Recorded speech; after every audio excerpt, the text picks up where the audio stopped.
Okay, Gav or whoever's making the Kelowna newsletter, I've created a header and some backgrounds for you to use. It's pretty simple. I created a background in Photoshop. I'll just show you what I've got here, and then I'll show you how to use them in Word. This is the easiest, simplest way to do it in Word, right? So I just in Photoshop, I made some A4 pages, and I made a header. I put it Kelowna News, logo, the inspired logo, the things that you have to have. I didn't put contact information intentionally. I don't know whether you wanted contact information on it or not, but that's the page I created.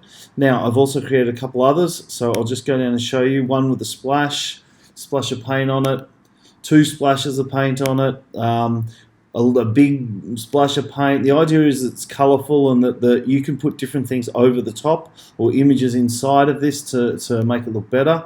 And I'm going to show you a step-by-step guide how to do that. Okay, so they're the images that I've made so far. I've also made a transparent one so you can see nothing, and it's just got the header, and I'll show you how to use all three in Word. So the first thing you do is you go into Word, open a brand new blank document, just hit create, and there's your blank document. Now I normally zoom back a little bit so I can see the full page, but you can do whatever you like. Right, so we want to insert an image. But we don't want to insert the image onto the main page. We actually want to put it onto a header or a footer. So I'm going to go and click on the Insert tab in the top left-hand corner up here. I'm in Word 16. So click on the Insert tab there. Then I go over to here and I click on Header. Then I'm going to go down and click on Edit Header. Right, now that I've edited the header, you can see my cursor's flashing in the middle of the screen. I go Insert Picture from File, and I'm going to select one of those backgrounds. So I'll start with the first background, back one JPEG, and I hit Insert. Now when I insert it, you'll see straight away that it's not right. It's too small, it doesn't fill the page, so on and so forth. Hold down the Control key on your Mac, click on the image and say size and position. When you click on, same on the PC, right? I don't know what key it is, but the Command key, and then size and position. Then you go to here. Now, the first thing you want to do is make sure that the size is exactly right. So in the size across the top should be 29.7. That's the exact size it should be. And then I hit Tab, and that'll change the bottom one to 21. Standard A4 page size is 297 by 210 millimeters. So this makes it exactly the right size. Then I go to text wrapping at the top, and I put it behind the text. Then I go to position, and I want to align the position from the left-hand side according to the page. And then I want to align again the top according to the page. So you can see I've gone up here and I've gone align left page, align top page. Okay. Then I hit OK, and my background is in the absolute 100% perfect position, and it'll be consistent with every document you make.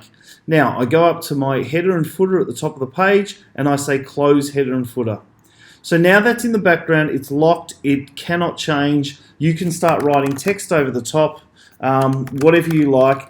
You could put a table in, you could put whatever you like in. Now, that's just one background. Now I'm going to show you a much more complex one in just a minute. That's one way you could do it. You put anything in. If you create another page, so let's say I want 3 pages in the document, so I'm going to insert a page break here.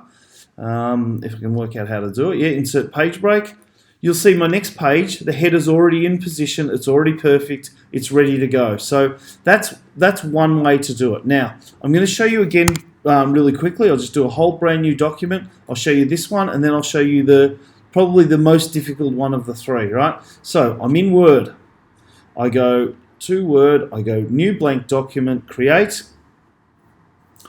I go to my Insert, and I go Headers, Edit Header. I go Insert Picture from File. I'll do one of the different ones now. I'll do one of the ones with some paint splatter or something on it. Let's do that one. Insert. Then I Control click on the picture. I go Format, Size and Position.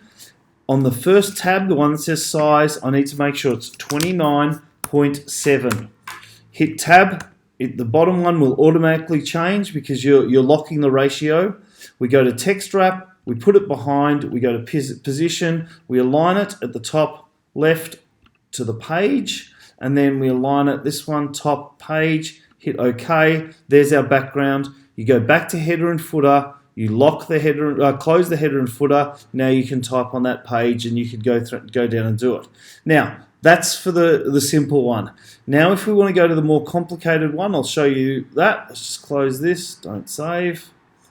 Right, I'm going back to Word, new blank document, create.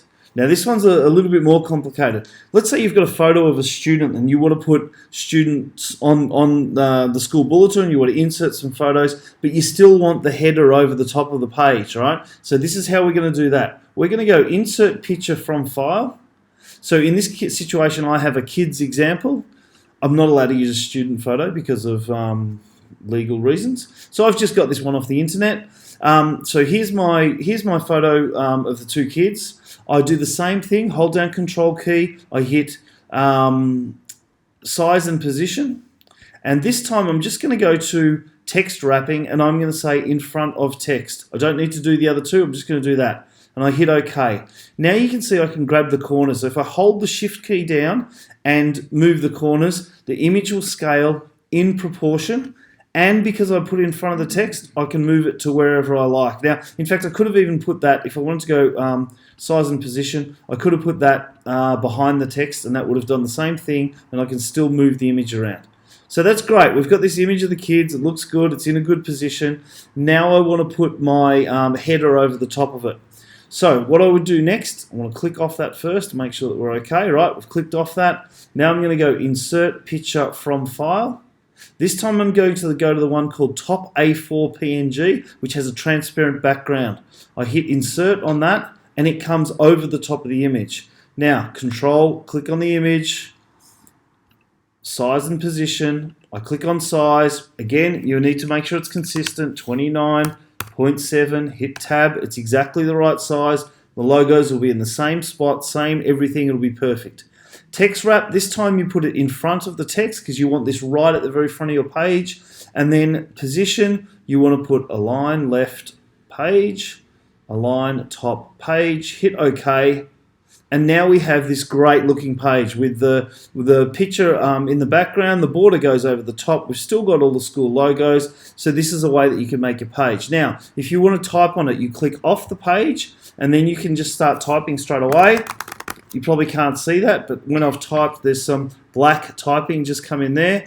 If you don't want to type on that image, or you can change your font to be white if you wanted to, but what you could do is just hit return down however many times you want to do it, get to your white area.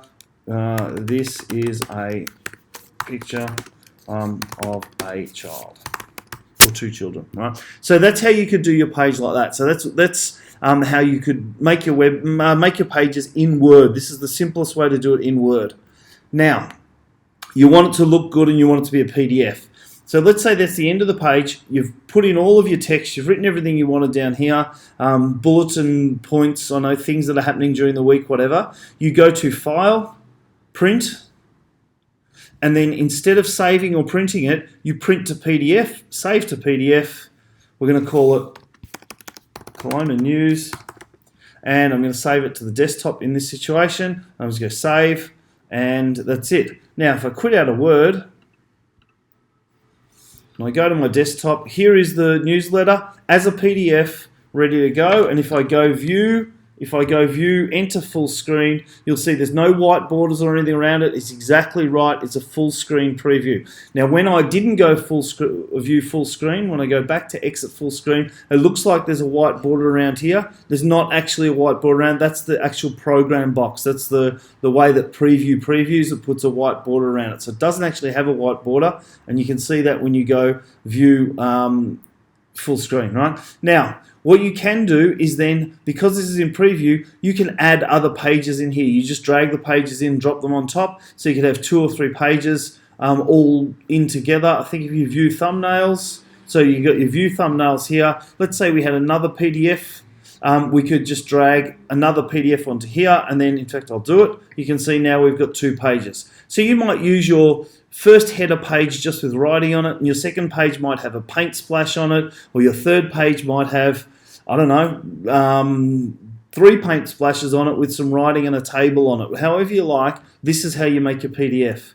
When you hit File Save, it'll save it all together into one PDF, quit it, and then you can email that to the parents. If I have a just quick look at that, the file size, it's a little bit bigger because it's got 2 high resolution images in it, but on average, your file size will be less than 3 meg, unless you've got a lot of images. Images make the file sizes much bigger. So you normally will only put 1 or 2 images into your newsletter. So I'm going to email you these files here. I've given you one example of the Word document that I've already made. Now, just a couple of things really quickly, just while I'm talking about it. The font I used on the Kelowna News and under here, right? This font under here is Helvetica. It's the most standard font that you can absolutely get. And in fact, in the Inspired logo, it says member of. That's in fact a Helvetica font as well. So if you're looking for a font to use to write the newsletter, Helvetica is the best font that you can use, all right? That's the one that you really should use. This other one is a little bit of a stylized font. You don't need to use that. So if you put too much of these stylized fonts into a newsletter, it looks ridiculous, right? So Helvetica is safe. Every person on every computer anywhere in the world will have Helvetica, so that's the one you should use.